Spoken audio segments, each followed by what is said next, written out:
Oh, Oh. well, we're live today, Marcus. We're going to be live without the music. Okay, that's We're cool. live on you. We're on live on YouTube right now, but I'm about to push play on Facebook. Let's rock it, buddy. Good morning, ladies and gentlemen, people of the internet. No music today because whatever, it's Monday and it wasn't bloated, and that's okay too. Guys, Marcus Heflin, Coach Kyle Evans, Baton Rouge, Louisiana, Maps Coach, Bold Coach, all the things. Happy to hang out with you today on a Monday. Marcus, good morning, sir. Hey man, if Monday didn't have a little hitch in the giddy up, it wouldn't be a Monday, right? It's to test our resolve and our endurance before 9 a.m. And here we are. Let's rock and roll to this week, guys. We have actually got something that's near and dear to our hearts. We're gonna have a little twist to it. And yet I think that most everyone out there can resonate with this at whatever level. And Mr. Kyle Evans, that is in the regard of fitness, health, and how we're showing up in those arenas. Can we give them a little bit more? Yeah, man. The war, guys, it's not your workout. It's your identity.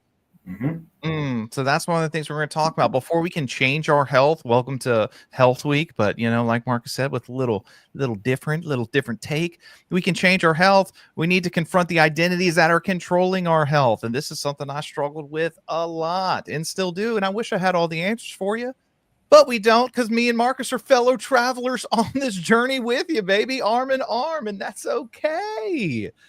Marcus, when we're thinking about this, bro, and all the agents and all the people that you've had the opportunity to coach, I'm sure you can agree, most people think they need like a stricter meal plan or stricter workout schedule, but they actually need is confrontation with themselves.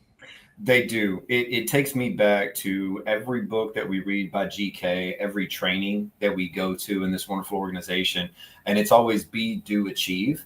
I think that people skip the B portion of the health journey, and whether it's physical health, mental health, a little bit of both potentially, right? We're going to get into the physical health a little bit heavier this week, and yet a lot of people overlook the B and they think about the do's. What's the new diet? What's the new workout? Oh, this thing's going viral. Let's give it a shot. Oh, what's that pill or whatever it may be? Supplements out. They got a whole cabinet full of supplements, and yet they haven't identified how they're showing up and their consistencies versus urgencies. And we're going to get into that in a moment. And yet that's where my head went when we were talking about this. What is the B? Who are you showing up as? And how is that serving or maybe not serving you? How can we identify that person? And then once we identify it, once we get clarity and give yourself that power, what's our next step? And that's what we're going to dig into a little bit today with an overview of 3 different types of mentalities or people that are showing up or potentially not showing up in the gym. Guys, today is about awareness, because you can't win the battle you don't even know you're in, bro. So today we've kind of summed it up into 3 different personalities, right? These are just the things that we're thinking of, things that saboteurs, if you will, that live inside of each one of us. Neither are good nor bad when balanced. The problem is we're usually not balancing, which is leading to burnout. So here's the character types: the achiever, the avoider, and the addict, right? The achiever, the avoider, and the addict. It's more than psychology. It's identity, emotion, right? Like Marcus said, belief. So the achiever, Marcus, the achiever says, do more or you're worthless. You ever felt that? I struggle with this every single week. Not only in the gym, man, just in life in general, right? If I'm not moving forward, I'm not moving at all. I don't know if that's the best way to put it. Well, I ran a mile yesterday. I've got to run 2 today. Or man, I know I did 3 miles. I've got to do 6, or I'm just not even doing anything with my life. And there's a great thing about having that setting the bar high, always moving the needle to grow yourself and see how far you can go. And yet, Kyle, just as in business, I think that sometimes if we never stop to celebrate the progress that we're making and the habits that we're showing up with, it's most likely going to lead to a little thing that we like to call burnout. And it's you never actually get fulfilled. You never get that cup refilled or that battery recharged, because you're holding yourself to a standard that never actually gets achieved. It's always, well, I did that, sure, now I got to do this. And there's no celebration here. I'm just not sure if that's a long-term play that a lot of people can adopt on a daily. Yeah, man, because like the truth is, all of these people, all of these characters, all these voices in your head, they do have their power. They do have strength behind it. Like the achiever loves the grind. Is grind good sometimes? Yeah. In fact, some would say that it's necessary sometimes. But here's the problem. It measures worth by performance. Well, it destroys consistency with intensity. Mm-hmm. If I'm not doing more, Marcus, I'm falling behind. It's a tough thing to live up to time and time again. It really is. And it takes away that gift of consistency, because guys, when you can be consistent, that's a gift that not a lot of people have. And over the long course of a career or a lifetime, that's going to far outweigh any kind of surges of intensity from you, the individual, or from competitors, or from just simply colleagues.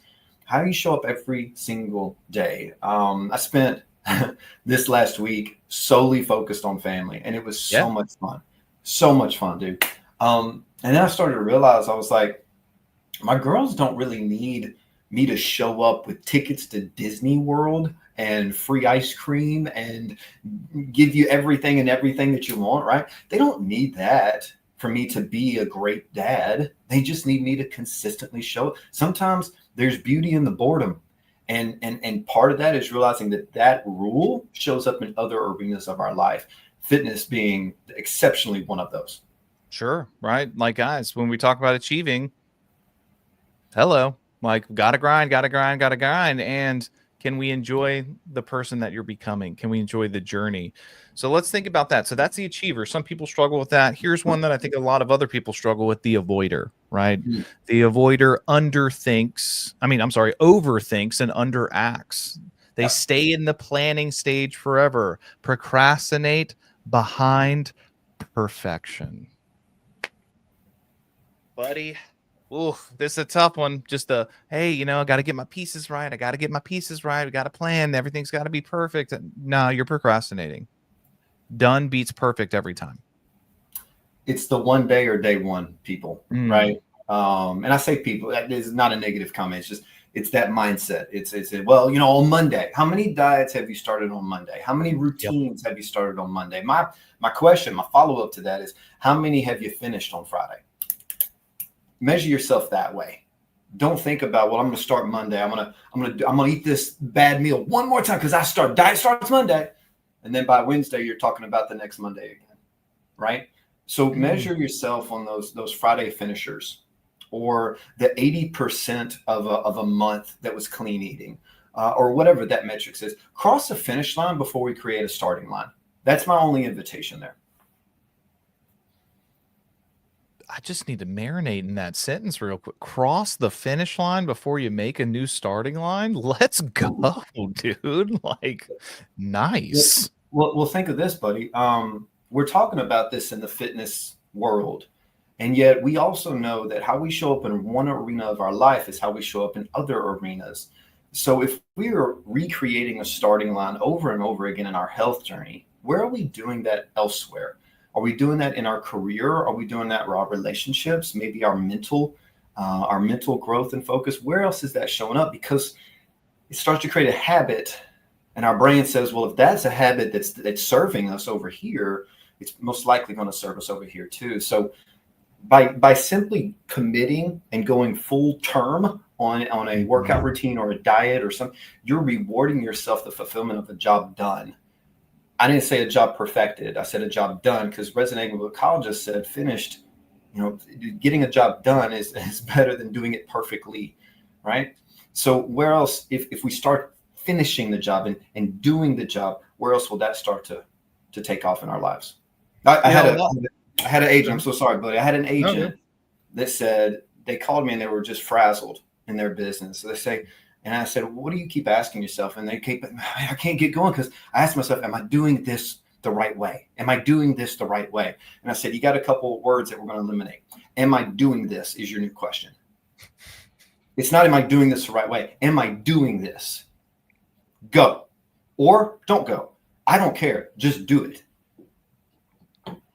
Dude, that's it, right? Like we don't take action because we're overthinking too much. And a lot of times, Marcus, we're overthinking too much because we're comparing ourselves to these insane examples of success. Like some people win the lottery, ladies and gentlemen. Cool. Some people get struck by lightning, but comparing yourself to the 0.0000001% of success and saying that's why you're not starting, or you have to get it so perfect like that, like that's silly. You can live a great life. You can be amazing at all the things, but you have to get started, and you have to be okay with sucking first. Like, yeah. It's going to happen. But if you're avoiding it constantly, like Marcus said, you're always going to be in one day instead of day one. I also think that we've got to get very picky. You've got to figure out what is making you analyze things to this depth. And maybe it's a comparison. Maybe it's a following of the wrong leader in your life. My buddy, I love him to death. And he's about 44, right? Nothing wrong with being 44, guys. I'll say so like your age, bro. Like, shut up, Kyle Evans. All right, not 44 yet. Don't put that on me. Not that anything's wrong with 44. All right, and yet he was like, man, I'm following this guy and I'm trying to do his workouts, but dude, I just don't know. It ain't working for me. And I'm like, okay, show me the guy. Like, tell me about that. And he had decided for some reason to jump in and follow this person who is 22 years old, a metabolism through the roof, not in the same chapter or arena, doesn't know the psychology, doesn't know the science behind what a 44-year-old should be doing. And I'm just sitting there going, dude, why are you comparing yourself here? That's like saying I went out and did wind sprints, but I'm not as fast as Tyreek Hill, the fastest dude in the NFL. Like, what are we doing? So find your arena, go after it, and break off small wins along the way on this journey of consistent health, not just flashes in the pan. Yeah, guys, if you can't tell, we're not just talking about physical health, talking about mental health. And the reason we're bringing this up is because it shows up in your business every time. So we've talked about the achiever. We've talked about the avoider. Now we're going to bring you in on the intro to the addict. And don't worry, we're going to be talking about these in depth each day. But today's just your overview. The addict, ladies and gentlemen, the addict seeks dopamine. The addict seeks relief, or the addict seeks escape. It can be something like food, right? See, language, I want to change that. I used to struggle with comfort food as my like anxiety relief, and hurting myself essentially is not a reward or comfort, right? Slowing myself down or feeling bad or getting me further away from my goal. I had to change that sort of internal representation of what that is. So it can be food, it can be caffeine, it can be over exercising, right? Like when we say addiction, guys, I'm not just talking about hard drugs. I'm saying that there are people who are addicted to all sorts of things, and it's the overuse of them that is causing the issue. It can even be control, Marcus. People can also be addicted to bad habits, and they're not even aware that they're addicted to them. They just show up and repeat what happened yesterday because even though the world or their life is not serving them at the highest level of what they're looking to achieve, they know this comfort level. And again, the brain is there to survive, not thrive. So it's always going to default to the safest zone. And the safest zone right now is the one that you're already very well aware of. So when you're thinking about these dopamine hits or this draw of Kyle, I'm guilty of this as well in previous years, definitely not in the last 6 months, because it's been a really fun mental journey to switch it. And yet throughout the years, man, I'd work out 3-4 times, right? And you know what? I've earned this, right? Oh, give me that cheap meal or give me that comfort food. Ain't anything comfortable about that comfort food, because you wake up the next day feeling extremely uncomfortable. Shoot, probably right after you eat it, you're uncomfortable, right? There ain't nothing comforting about it. So it's all about reframing what you're putting into the system and what the actual output is. Because mentally you say, well, I need that because I just need to relax from a long week. No, you probably need a salad and some chicken because you're going to sleep well. And that sleep is going to help you relax from the long week. You're going to wake up tomorrow feeling charged and ready versus lethargic and just a lazy Saturday where I sleep in until 10 or 11. Right? How do you define things? The good Jocko Willink calls them sugar-coated lies. There they go. And sometimes it's not always sugar, though, buddy. Sure. Meatloaf, mashed potatoes with some gravy. You know, I mean, it's not always sugar related. Let me tell you about fried chicken, ladies and gentlemen. Let me tell you about some stuffed crust pizza and some sweatpants. Like, come on now, give it to me. Let's go. Guys, listen, the achiever, the avoider, and the addict. I want you to understand you are not just one of these things. We're naming them something because you, if you read like a book called The Untethered Soul, you are the observer, right? You get to say that these are voices in your head. These are aspects of you. It is not you. You cycle through these based on seasons, based on stress, based on stories you tell yourself. The goal is not to eliminate them because they all can be okay in yeah, you got it. Words, right? Moderation. There it is. My man with the alley-oop. In moderation. These are all great. It's not to eliminate them. It's to lead them. It's to lead them, ladies and gentlemen. Our next breakthrough, it's not in our grocery cart. It's in our self-awareness. All these 3 players, think of a 3-on-3 basketball tournament. You usually have you got a guy that can handle the rock and you got a shooter, right? Typically. The big's not going to be your point guard. The shooter's not going to be posting up down low. Or the point guard's not going to be posting up down low, and so on and so on. All these players have their own play. And the minute that you learn who's showing up and when they need to show up, man, oh man, you're going to score a whole lot more points. You're going to lose a whole lot more weight. You're going to feel a whole lot less mental fatigue overall during this journey. So as we go through this week and we break these down specifically, Kyle, what's a great way for people to start understanding what character showed up that day, how they served or how they didn't? What's a great way at the end of the day for them to know? They got this cool thing called a phone these days, right? I know a lot of people have them or attached to their hips. So journaling or a notes app, ladies and gentlemen, you've heard it before. You're going to hear it again because it's a powerful thing. It brings awareness. Every day, at the end of the day, ask yourself these questions. What decisions did I make? Question number 1, super easy. What decisions did I make? The next question is, which identity made it? What decision did I make? Which identity made it? And then here's the third ones to think about. What did they want or what were they afraid of? What decision did I make? What identity made it? And what did they want or what were they afraid of? Get some clarity around this. You're going to start to understand, like myself, right? Comfort food. What did they want? They wanted comfort. Great. The next question was, what could I do that would actually give me real comfort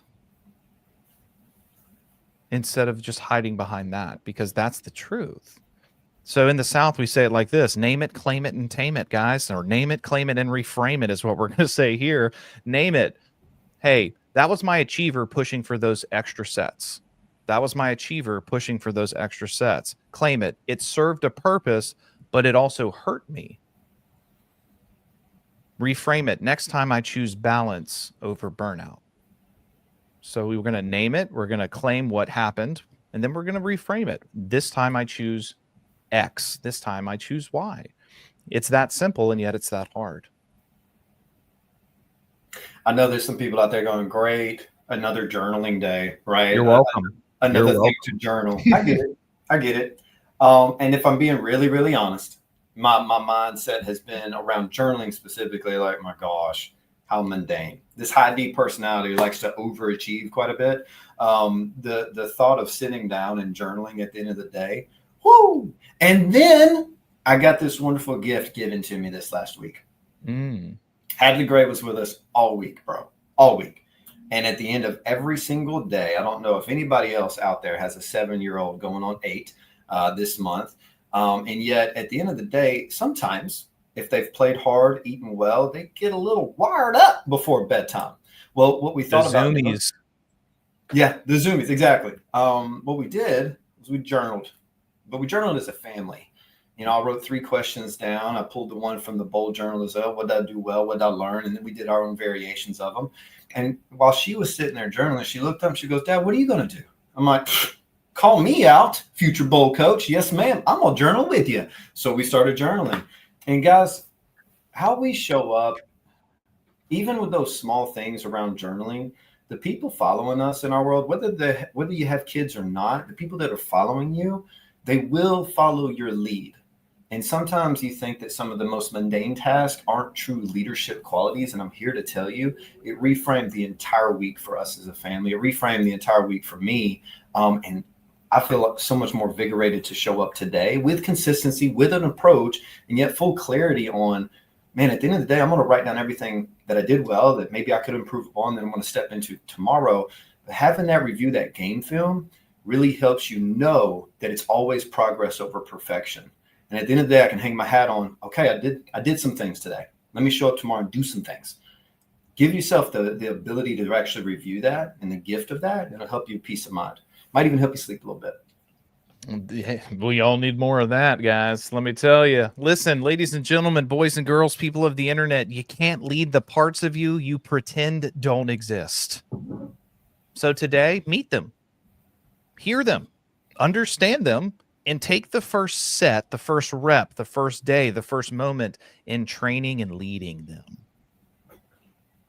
That's what we have for you today, guys. And again, each day this week, we're going to dive deeper into each one of these identities, claim them, name them, and tame them, or, reframe them, if you will.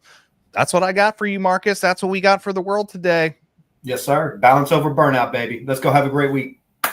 Let's have a great week, ladies and gentlemen. Let's do the things. See you tomorrow.